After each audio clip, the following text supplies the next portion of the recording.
ஆச்சி கொழுக்கட்டை மாவு வந்தாச்சு. ஆச்சி கொழுக்கட்டை மாவிற்கு கொழுக்கட்டை அச்சை கேட்டு வாங்குங்கள். இன்றைக்கு நீங்கள் கேள்வி நேரத்தை எடுத்திருக்கிறீங்க. 5 கேள்விகளுக்கு அலோவ் பண்ணியிருக்கிறீங்க. 5 கேள்விகளுக்கும் நம்முடைய அமைச்சர்கள் அவர்கள் தெளிவாக பதில் சொல்லியிருக்கிறாங்க. துணை கேள்விகள்லாம் பதில் சொல்லியிருக்கிறாங்க.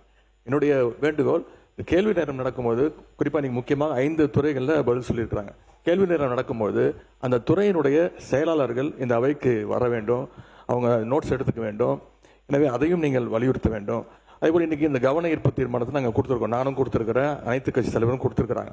ஆனால் நாங்கள் கவன ஈர்ப்பு தீர்மானத்தை கொண்டு வரதுக்கு முன்பாகவே ஒரு அமைச்சர் அவர்கள் இதற்கு விளக்கம் சொல்லணும்னு சொல்கிறாரு.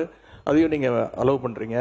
இது உடனே நீங்கள் கரூர் இன்சிடென்ட்டோட கம்பேர் பண்ணுறீங்க. அது நான் சரியாக இருக்குமா என்று தெரியவில்லை. ஏனென்றால் கரூர் இன்சிடென்ட் நடக்கும்போது இங்கே அவையில் முதலமைச்சர் அவர்களே இருந்து அதற்கு பதில் சொன்னார்கள். இப்போ முதலமைச்சர் அவர்களும் அவையில் இல்லை, சீஃப் செக்ரட்டரி தலைமைச் செயலாளரும் இல்லை. எனவே இதையெல்லாம் நீங்கள் கவனத்தில் கொண்டு எந்தெந்த துறை பிரச்சனை வரும்போது அந்த அரசு துறை அதிகாரிகள் இங்கே இருக்க வேண்டும் என்று நீங்கள் அறிவுறுத்த வேண்டும் என்று கேட்டுக்கொள்கிறேன். பொதுப்பணித்துறை அமைச்சர், இதை பற்றி நான் ஒரு விளக்கம் சொல்லணும். நீங்கள் பேசி முடிச்சிருங்க. மாண்புமிகு பேரவைத் தலைவர்களே, எதிர்கட்சி தலைவர் இப்போ ஒரு வினா எழுப்பினார். முன்பு இருந்த நடைமுறை வேறு. இப்போ சட்டமன்றம் லைவ்ல கொடுத்துட்டு இருக்கனால இங்க ஒரு வார் ரூம் கிரியேட் பண்ணியிருக்கோம். இங்க இருக்கக்கூடிய அனைத்து எந்த டிபார்ட்மெண்ட் வந்தாலும் கிட்டத்தட்ட ஒரு நாளைக்கு 5 டிபார்ட்மெண்ட்லேருந்து 8 டிபார்ட்மெண்ட் வரைக்கும் கேள்விகள் வருது. அனைத்து செயலாளர்களும் இங்க இருக்க பக்கத்து ரூம்ல வார் ரூம்ல தான் இருக்கிறாங்கிறத நாங்க பதிவு பண்றோம். முன்னாடி லைவ் இருக்காது, இப்ப லைவ் இருக்கிறதுனால எல்லாமே லைவ்லயே பார்த்து செயலாளர்கள் எல்லாம் இங்க இருக்கிறாங்க. ஸோ அதை நாங்க பதிவு பண்றோங்கிறத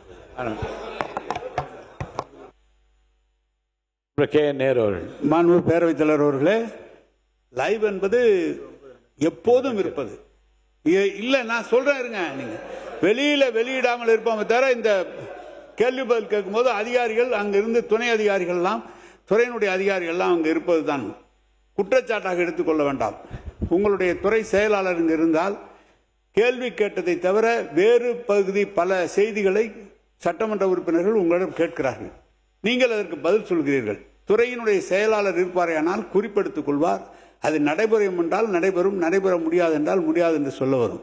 எனவே துறையினுடைய செயலாளர் அவசியம் இருக்க வேண்டும். ஏன்னா இதுதான் பெரிய பாடி, சட்டமன்றம் தான் பெரிய பாடி. அந்த நேரத்தில் அதிகாரிகள் இங்கு இல்லை, முதலமைச்சர் இல்லை என்றால் முதன்மை செயலாளர் இங்கு இருக்க வேண்டும். சீஃப் செக்ரட்டரி இங்கு இருந்தால், இப்போது நேபாளம் பிரச்சனை அமைச்சர் சொல்கிறார், அப்போது குறிப்பிடுத்து என்ன பதில் இருந்தால் உடனடியாக சொல்வதற்கு திருத்துவதற்கு சரியாக இருக்கும். அதற்காக தான் சொல்கிறோம்.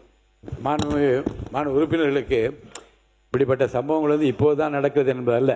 சில நேரங்களில் இப்படி சம்பவம் நடக்கிற போது, ஏன் ஆளுங்கட்சியாக திராவிட முன்னேற்ற கழகம் இருக்கிற போது நம்முடைய மாண்புக்குரிய உறுப்பினர் மாண்புமிகு துரைமுருகன் அவர்கள் சொன்னது அப்படியே படிக்கிறேன் பாருங்க. மாண்புமிகு பேரவைத் தலைவர் அவர்களே, இந்த அவை பெரியது, அதிகாரம் மிக்கது, சர்வாதிகாரம் மிக்கது. ₹1 செலவு செய்ய வேண்டுமானாலும் அரசாங்கம் இந்த அவையினுடைய அனுமதியை பெற்றாக வேண்டும். இந்த அவையிலே பேசுகிற உறுப்பினர்கள் பொறுப்பு வாய்ந்தவர்கள், தங்கள் கருத்தை அந்தந்த கட்சிக்கு ஏற்ப பேசுவார்கள். இவற்றையெல்லாம் கேட்டு அந்தந்த இலாக்காவிற்கு உரியவர்கள் எந்தெந்த இலாக்காவிற்கு டிமாண்ட் வருகிறதோ அந்தந்த இலாக்காவுடைய அதிகாரிகள் செக்ரட்டரிஸ் வரிசையாக அமர்ந்திருப்பார்கள். யார் சொல்கிறது மாண்புமிகு அவை முன்னவர் துரைமுருகன் அவர்கள் அங்கே பேசுகிறார்கள். என்ன சொல்ல வருகிறேன் என்றால், இது ஒரு நல்ல பழக்கம் அல்ல. ஏற்கனவே ஒரு முறை இந்த மாதிரி இருந்தது. அப்போது மாண்புமிகு திரு பழனிவேல் ராஜன் அவர்கள், முன்னாள் பேரவைத் தலைவர் அவர்கள், அதிகாரிகள் இங்கே வர வேண்டும் என்று அன்றைக்கே ஒரு அட்வைஸ் செய்தார்கள்.